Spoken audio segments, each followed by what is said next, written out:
आज मैं आप सभी ट्रेनिंग्स के लिए ITOT लखनऊ के अंदर बुकशायर फिटर के अंदर आपको लेथ मशीन का परिचय या lathe machine introduction, lathe machine का कौन कौन से पार्ट्स लगे होते हैं जिसके द्वारा उसको एक मशीन का रूप दिया गया है, उन सब चीज़ों के बारे में इंट्रो कराऊंगा और बताऊंगा कि मशीन कार्य कैसे करती है। तो सबसे पहले हम ध्यान देंगे, जब लेथ मशीन पर खड़े होते हैं सामने जो है, तो सबसे पहले एक माइंड के अंदर तुरंत सेटअप आना चाहिए। जो हमारा एक राइट हैंड होता है और एक लेफ्ट हैंड होता है। तो जो हमारा लेफ्ट हैंड होता है उधर आपका हेड स्टॉक होता है तथा राइट साइड होता है टेल स्टॉक। ये आपका जो है वो टेल स्टॉक है, ये हेड स्टॉक है। ठीक है, जो हेड स्टॉक होता है इसके अंदर विभिन्न प्रकार के गियर होते हैं। उस गियर के माध्यम से जो है स्पिंडल जो होता है आपका, ये स्पिंडल है जिसको ये है अंदर ये हुआ है जिसपे चक लगा हुआ होता है। इस स्पिंडल पर जो है, इस स्पिंडल पर ही हम विभिन्न प्रकार के चकों को लगाते हैं जैसे रिक्वायरमेंट के हिसाब से। यदि हमें रिक्वायरमेंट है चक के अंदर, इसमें कौन सा लगा है, 3 चक लगा है। 3 चक को आप क्या कहते हैं, सेल्फ सेंट्रिक चक कहते हैं। क्योंकि इसके अंदर क्या होता है, जब आपको इसकी जो चक की के अनुसार इसका जो की मतलब वो है की है, इसको घुमाएंगे आप जो है इसके होल पे जो है, तो ये तीनों जा एक साथ कार्य करते हैं। एक ही साथ ऐसे एक ही साथ ओपन ये है, ठीक है, जहाँ ओपन होंगे और क्लोज होंगे। इसके अलावा यदि आप इस पर फोर्जा चक भी लगा देते हैं तो फोर्जा चक होता है वो सेल्फ सेंट्रिक चक नहीं होता है। उसमें क्या होता है, एक जब चक की इसके द्वारा आप उसको बार-बार करेंगे तो बार-बार वो करना होता है। उसके बाद अब आते हैं हम आपका ये जो दे रखे हैं आपको, ये लीवर है, ये लीवर है, ये आपका है इसमें लेफ्ट, न्यूट्रल एंड राइट, यानी जो ये वाला जो लीवर है इसका उपयोग किया जाता है मशीन के मोशन को चेंज करने के लिए। जो है अगर आप इसका अगर लेफ्ट कर देंगे तो मशीन का जो वो है आपका जो कैरेज है वो उधर चलेगा, और आपका जो है अगर आप अगर राइट कर देंगे तो ये इधर चलेगा। इसके द्वारा, इसी के द्वारा आपकी इसकी गति भी चेंज की जाती है। इसकी गति चेंज कर सकते हैं। किससे गति चेंज? इसके द्वारा, इसके द्वारा नहीं, वो तो ये उसके लिए बताएंगे आपको। ये जो है ABCD है और ये आपका है E, F और N, मतलब फास्ट मशीन करने के लिए, न्यूट्रल मशीन करने के लिए, यानी स्पिंडल का हमें कोई कार्य करना होता है उसके लिए। उसके बाद हम आप टेबल देखते हैं। सबसे पहले ये चार्ट है, इस चार्ट के अंदर आपको ABCD जो है वो स्पीड है, जिसमें आपको फास्ट करना है यानी 590 रहेगा। E जो है तो आपका F है वो 500 रहेगा, अगर B पर है B पर 40 रहेगा E, और ये 310 रहेगा। उसी प्रकार C पर 140 और F पर 775 और D पर 230 यानी 1200 RPM पे आपकी जो है जो चक है वो मशीन के द्वारा जो है उसको चक को मिलेगा।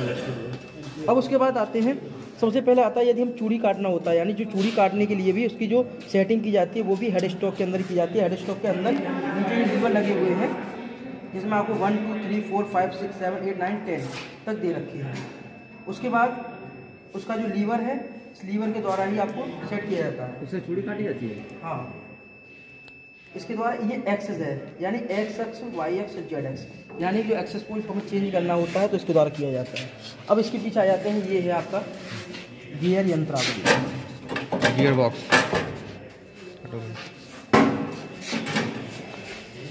ये आपका इसे बोलते हैं गियर ट्रेन। यहाँ पे विभिन्न प्रकार के गियर लगे हुए हैं जिसके द्वारा, कुछ गियर ऐसे हैं जिसके द्वारा हेड स्टॉक के द्वारा स्पिंडल को चलाया जाता है। कुछ आपके गियर ऐसे हैं जो चूड़ी काटने के लिए काम करते हैं, और इसमें जो आपका ये एक फीड शाफ्ट, मतलब यहाँ पे फीड शाफ्ट होती है और एक लीड स्क्रू होता है, यानी लीड स्क्रू घुमाने के लिए इस गियर का प्रयोग किया जाता है। और ये आपका यहाँ पे मोटर है, इस मोटर के द्वारा ही ये इस आपका वी बेल्ट पुली है, यानी इसको ध्यान से देंगे, वी बेल्ट पुली है, क्योंकि इसमें पुली जो उसका जो ग्रुप कटा हुआ है वो वी टाइप कटा हुआ है, इसलिए इस पर वी ही बेल्ट का प्रयोग किया जा सकता है, किसी दूसरी बेल्ट का प्रयोग नहीं किया जा सकता है। और यहाँ पे ये आपका क्या स्टार्टर है, इस स्टार्टर के द्वारा ही मशीन को चालू किया जाता है। इसके अंदर भी सिस्टम होता है, यानी कुछ जगह मशीनों के अंदर ये होता है कि उसमें आप एक ही डायरेक्शन के अंदर मशीन को चलाना होता है, लेकिन इसके अंदर भी क्या है, डबल डायरेक्शन है जो को फेस चेंज कर देती है। अगर आप इसको मतलब अगर राइट हैंड साइड घुमाएंगे तो ये आपका मशीन जो है वो क्लॉकवाइज घूमेगा, और आप इसको लेफ्ट हैंड साइड कर देंगे तो मशीन जो है एंटी क्लॉकवाइज घूमेगा।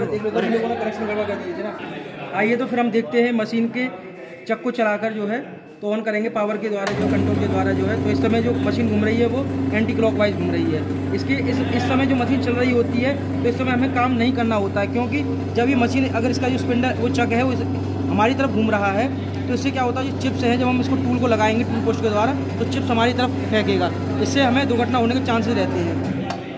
अब हम देखेंगे मशीन के लिए जब हमें वर्किंग के अंदर करना होता है तो उस समय हम जो चक है उसको कहते हैं जिससे कि क्लॉकवाइज घूमता है। तो जब क्लॉकवाइज घूम रहा है तो ये चिप्स हैं, जब ये थोड़ा तो चिप्स मशीन की तरफ फेंकेगा। इस प्रकार इस मशीन के अंदर चलाते समय इस बात का विशेष ध्यान रखते हैं चक्कू जो है। ये जितनी भी यंत्रावली है इसको ढकने के लिए जो हम गाइड वेज का प्रयोग करते हैं, ये बहुत ही ज़्यादा मोस्ट इम्पॉर्टेंट होता है। क्या मोस्ट इम्पोर्टेंट है? मशीन के अंदर 2 जगह गाइड वेज होते हैं, एक गियर के लिए होता है यानी गियर यंत्रावली होता है यानी गियर ट्रेन बोल सकते हैं उसको, और मोटर को कवर करने के लिए गाइड वेज होता है, और एक गाइड वेज ये सामने होता है यानी ये भी एक गाइड वेज है जिसका यूज़ आपका जो सामने चिप्स होते हैं या फिर कूलेंट वगैरह होता है उसको सामने वाला जो पर्सन है उससे मतलब उसके पास ना जाए छिटक के, इसके लिए इसका प्रयोग किया जाता है। फिर आप आते हैं हमारा ये आपका लीड स्क्रू। इस लीड स्क्रू का जो है 2 कार्य होते हैं। आपका पहला होता है एक चूड़ी काटने के लिए यूज़ किया जाता है या फिर ऑटोमेटिक फीड देने के लिए भी इस लीड स्क्रू का प्रयोग किया जाता है। इसके अंदर एक नीचे ही एक फीड शाफ्ट होती है जो कि इस मशीन के अंदर नहीं दे रखी है। जो बड़ी बड़ी मशीनें होती हैं उसमें फीड शाफ्ट दे रखी होती है। और अब आ जाते हैं आपका बेड के ऊपर। ये हमारा जो बेड है, ये मशीन जो आपका पूरा यंत्रावली जो दिखाई दे रही है यानी आप बोल सकते हैं कैरिज पूरा और आपका टेल स्टॉक जो है ये आपका एक बेड होता है, उस बेड के ऊपर असेंबल होता है। यानी इसको बेड को जो बोलते हैं ये 2 कॉम्बिनेशन बेड बोलते हैं, क्योंकि ये जो बेड है वो 2 चीज़ों कॉम्बिनेशन है। एक आपका ये जो दिखाई दे रहा है आपको ये फ्लैट है और ये वी है, यानी फ्लैट बेड और वी बेड के कॉम्बिनेशन से आपका बनता है लेथ मशीन का जो बेड है। और ये लेथ मशीन जो दिखाई दे रही है इसके बीच में एक खाली जगह है, उस खाली जगह के अंदर ये आपको दिखाई दे रहा है, इसको बोलते हैं हम जो है गैप बेड। इस गैप बेड का जो यूज किया जाता है वो लेथ मशीन का चक उतारते समय जो है यूज़ किया जाता है। क्यों? क्योंकि लेथ मशीन का जो चक होता है वो भारी होता है। यहाँ पे आपको एक लकड़ी का गट्टा लगाया जाता है, उस लकड़ी के गट्टे पर जब हम इसको उतारते हैं तो वो आसानी से रख दिया जाता है। उसके बाद अब आपका आता है ये जो यंत्रावली दे रखी है इसको पूरे को कैरिज बोला जाता है। ये आपका जो राइट हैंड मतलब लेफ्ट हैंड साइड में जा रहा है ये आपका है पूरा क्या कहते हैं कैरिज यंत्रावली है, और ये आपका सैडल है, ठीक है। और इसके सामने जो इसको टूल पोस्ट को जो हम ले जा रहे हैं ये आपका होता है क्रॉस स्लाइड, यानी क्रॉस में यदि हमें कटिंग करना होता है यानी इसके द्वारा 2 काम किए जाते हैं। यानी इसे जब हमें फेसिंग करनी होती है, क्रिया करनी होती है तो उसके लिए हम इसका प्रयोग करते हैं क्रॉस स्लाइड का जो है। क्रॉस स्लाइड के ऊपर ही जस्ट ऊपर होता है आपका कंपाउंड स्लाइड। ये आपका कंपाउंड स्लाइड है। इस कंपाउंड स्लाइड का यूज़ किया जाता है टेपर काटने के लिए यूज़ किया जाता है, और जब हम जिस डिग्री के अंदर टेपर काटना होता है उसके बाद हम एंगल सेट कर लेते हैं, उस एंगल पे हम इसका काट लेते हैं। इस यंत्रावली के ऊपर एक आपको जो दिखाई दे रहा है ये आपका टूल पोस्ट। इस टूल पोस्ट का जो यूज़ किया जाता है इसके अंदर टूल को रखा जाता है। टूल को कसने के बाद हमें जो विभिन्न प्रकार के ऑपरेशन होते हैं उन ऑपरेशनों को हम करते हैं। दाहिना हाथ है इसमें आपको ये यंत्रावली जो है टेल स्टॉक है। इस टेल स्टॉक के द्वारा ये भी आपका बेड के ऊपर ही रखा होता है। ये आपका जो लगा हुआ है इसमें डेड सेंटर होता है, और जो इसका जो हेड स्टॉक है, हेड स्टॉक के अंदर जो चक लगा हुआ है इसमें लाइव सेंटर होता है, यानी ये लाइव सेंटर होता है, ये डेड सेंटर होता है। ये आपका स्पिंडल होता है, ये आपका हैंडल है, इसके द्वारा ही आपको विभिन्न प्रकार के ऑपरेशन किए जाते हैं। उसके बाद और यानी ये जो जितना भी पूरा जो आपका सिस्टम दिखाई दे रहा है इसके नीचे जो दिखाई दे रही है ट्रे है। इस ट्रे पर क्या इसका यूज जो है मेन यूज यही है, जो आप लेथ मशीन पर कार्य करते हैं उस कार्य के बाद जो चिप्स निकलते हैं उन चिप्स को इकट्ठा करने के लिए, और जो आप कूलेंट को यूज करते हैं कूलेंट पाइप है आपका ये रहा, ये जो आपको दिखाई दे रहा है कूलेंट पाइप है। जब हम खराद मशीन में कार्य कर रहे होते हैं लेथ मशीन पर तो हमें जो चिप्स और उनको निकालने के लिए और टूल की धार को नरम बनाने के लिए हमें कूलेंट की आवश्यकता होती है। तो यहाँ पे कूलेंट होता है, जो हमारा कूलेंट जब गिरता है तो उसको नीचे जो मेन कूलेंट बॉक्स होता है इसके अंदर इकट्ठा कर लिया जाता है, यानी जहाँ से कूलेंट की स्टार्टिंग होती है, यानी कूलेंट मोटर होती है। और ये जो दिखाई दे रही है ये दोनों लेग्स हैं, यानी इन्हीं 2 लेग्सों के ऊपर पूरी जो खराद मशीन होती है वो टिकी हुई होती है। यही है खराद मशीन का पूरा प्रोसेस।